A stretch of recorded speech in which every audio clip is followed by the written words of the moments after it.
So ngayon guys, mag-tutorial tayo ng mga apps. Tuturo sa inyo kung anong apps ang ginagamit ko sa pagbablog. Ang una guys ay ito.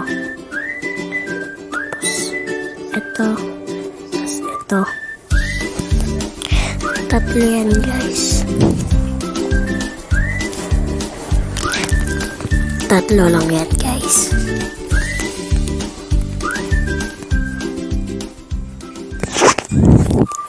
Unahin natin yung B-Recorder.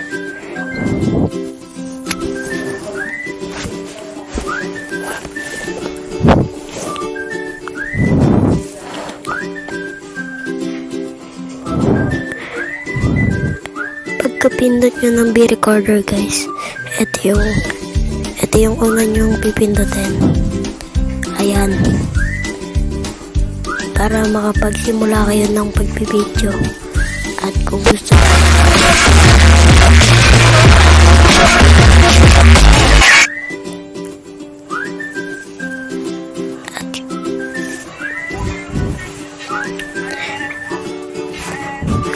gusto nyo naman lakasan yung volume, pipindutin nyo itong volume at diretso lakasan nyo na yan at pipindutin nyo rin to.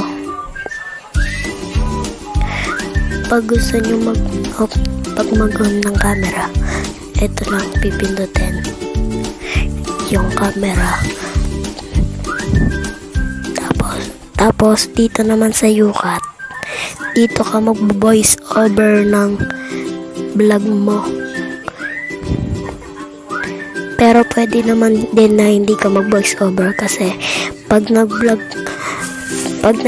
ka na dun sa B-Recorder, may kasama ng boses yon. Pero kung gusto mong i-mute, pwede mong pindutin ito, tapos pindutin mo yung app na gusto, yung video na gusto mo. Tapos eto lang. Tapos hanapin mo lang yung record, tapos pindutin mo to. Pindutin mo to para makapag-record ka. Ayun lang guys. Tas dito naman guys, sa YT Studio, dito ka gagawa ng account mo.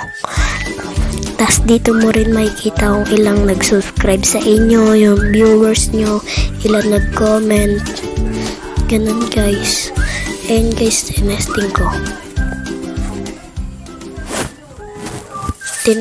mag-comment sa sarili ko. May comment ng isa.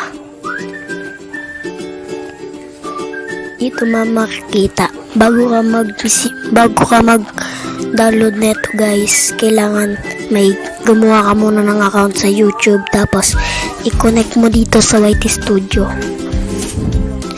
kasi dito mo makikita yung mga mini video mo. Dito gawa ka muna ng account, tapos i-connect mo dito sa YT Studio, tapos pindutin mo tong B-Recorder. Diyan ka magbablog at dito ka magbo-voice over. Yun lang guys, salamat sa panonood. Bye bye guys. Pa-subscribe nga pala ng page ko na to na Martires Spam, tapos SM Goshen 123.